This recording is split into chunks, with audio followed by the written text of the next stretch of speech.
Hey guys, it's Pablo with Meditation Amsterdam, and today I want to make a very short video about a topic that came to mind a few weeks ago whilst reflecting on the um, discovery of what naturalists and anthropologists call honest signaling. And honest signaling is a term that is used to um, communicate this idea of how in nature things like health, dominance, the capacity to provide are very highly rewarded, especially when it comes to the mating game. Humans are no different from that. And from this kind of reward for things like being a good provider, for example, um, it derives that you not only want to be a good provider, but you also want to send signals out that you are a good provider. And that's where status symbols, such as an expensive car or things of that kind, are born. They are, in essence, the way in which we as humans communicate that or signal that we can be a good provider. In the case of a male, for example. In the animal kingdom is a little bit different than that, but we've all seen these videos in the Animal Planet of birds doing a kind of dance and showing their feathers in a certain type of way. Same goes for insects. So, or rams locking horns, things of that kind, right? So there's signaling going on, and our signaling as humans has become, in fact, more sophisticated over time. So blunt displays of wealth, for example, are now frowned upon. So now our signaling has turned more into virtue signaling, right? How environmentally conscious we are, for example, or how much do we support the feminist agenda, or things of that kind. Anything that will show that we are thoughtful, for example. Now, virtue signaling or honest signals require that one pays a price for the signal that is being sent out there. A dishonest signal is a sign that one sends out which seems to be the real thing but doesn't come at a real cost. An honest signal comes at a real cost. So take the story of Bodhidharma and a certain apprentice who really wanted to be his student, and after being refused several times by Bodhidharma, he cuts off his right arm, or so the story goes, and brings it to him and says, "This is how bad I want you to teach me what you know." Now, that's an honest sign right there, right? It might not be the most advisable thing to do, but it can leave no doubt of the fact that he is willing to, in essence, pay any price to learn from Bodhidharma, and things of that kind, right? So recognizing one's faults, for example, one of the 12 steps in the Alcoholics Anonymous recovery program is an honest signal, because to recognize and ask for forgiveness is a very difficult thing to do, especially if you're an addict.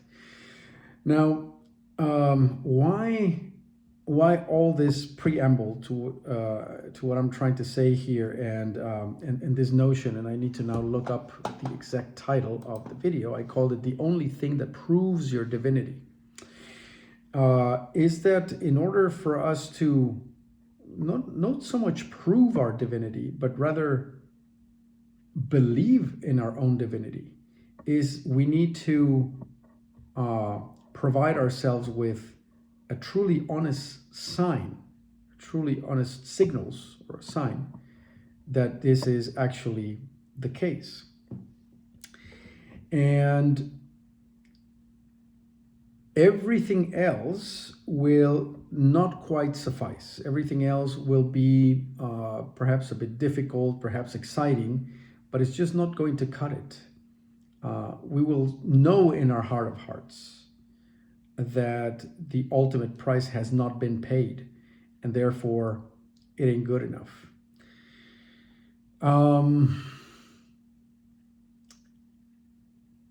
So what is it then? And it can be seen from a couple of perspectives. One comes first, which is the sacrifice. And the sacrifice, I'm going to make I'm a moviephile, so I'm going to make a quick detour here. If you guys ever watched Constantine, the movie by Keanu Reeves, after he tries to do everything to avoid going to hell, he eventually sacrifices himself and condemns himself to hell so that another person may be saved. And then just about the moment where the devil is about to take him to hell, the devil realizes that he's been saved. He's going to heaven because he sacrificed himself. So it was the sacrifice that saves him. Well, so here we're talking about something not so different than that. It is the sacrifice of our identity, our very sense of self. And that's the only signal that is truthful and virtuous enough to actually do the trick. Right? It's the only austerity, it's the only thing of which we can deprive ourselves, which really counts at the end of the day. And we think about sacrifice of, I'm sacrificing my time, I sacrifice my life for another, I sacrifice my money, I sacrifice what could have been a great career for, raising my children, or all these kind of things. But that's all compromise. The actual sacrifice that's being demanded, at least on the spiritual level, is the sacrifice of the sense of self. Your very self needs to be sacrificed. What that feels like, or the process by which that is done, though, is the part that I really wanted to get to.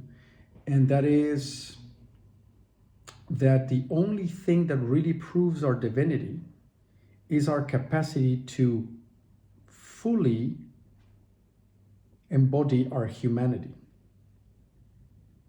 or to fully feel our humanity.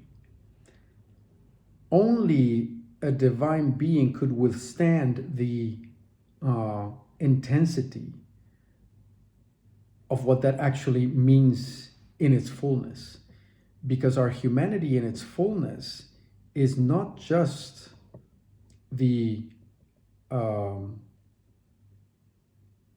day-to-day things that we are confronted with, the practicalities and all these kind of things, right?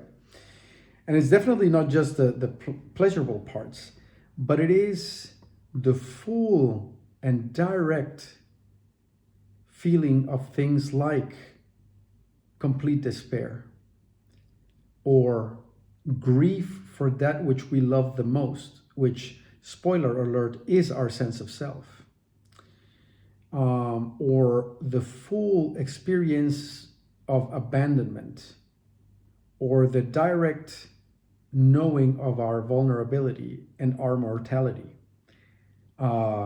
These things are very, very difficult to confront, very, very difficult to feel. It requires usually time and a number of factors to come together for us to be able to really fully embody our humanity. Most people don't, as a matter of fact, or a lot of people don't. What we do is we manipulate circumstances, acquire partners and money and all manner of things so that we don't have to. But to fully embody our humanity is the proof of divinity at the end of the day. And it is an unequivocal proof. It is an honest signal that we have actually discovered our divinity, because nothing other than the divine could withstand the intensity of what this actually means. And anyone who's done shadow work, deep primal exploration of the innermost parts of their heart and their psyche would know that this is actually the case. Either that, or people who have rather haphazardly experienced deep trauma or tragedy in their lives. If that's not the case, then you're on the surface of things, and you may have experiences that are cool, right? You may have like, unification experiences, or samadhis, or, experience yoga nidra, in which your body's asleep but your mind is awake at the same time. You may experience bliss, right? You may experience a number of things, and you may have little ego deaths and all manner of things, or be in that eerie space, or whatever it may be, right? You may see entities, you may visit other places and be teleported here or there. None of that counts.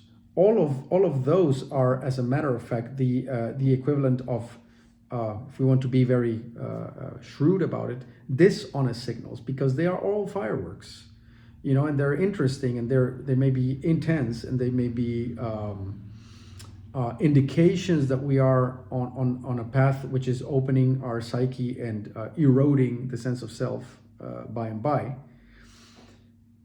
But it's not the real deal, because when we have an experience of unification or bliss or astral traveling or seeing entities or whatever the case may be, what's the price to be paid there? What do we actually have to sacrifice to get that, other than a bunch of time and effort? But to know ourselves in our deepest core, and to know the deepest kernels of fear and despair and desolation that the full human experience can bring, is an entirely different thing altogether.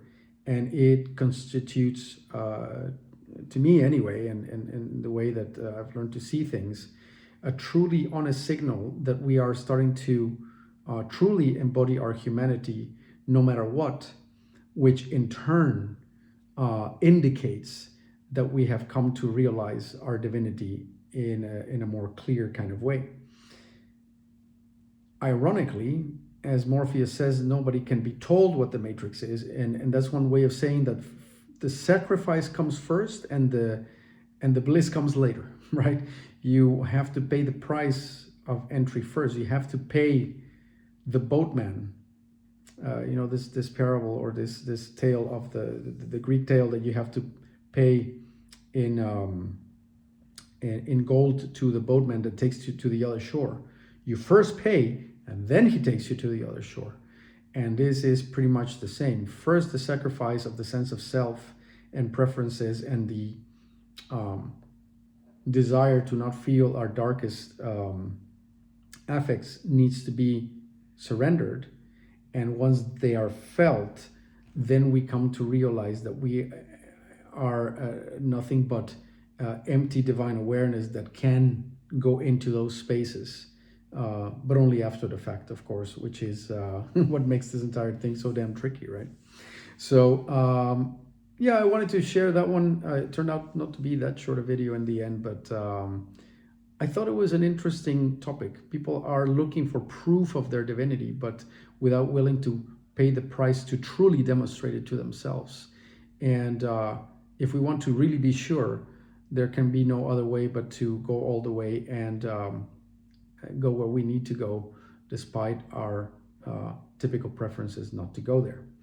So very curious to hear what you guys make of this one. It's a bit of a different topic in some sense, but I thought it'd be interesting to share.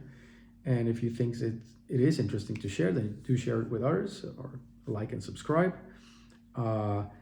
We are slowly making our way to 3,000 subscribers, so give us a push if you can, and I'll be back with more videos pretty soon. Cheerio, and bye-bye.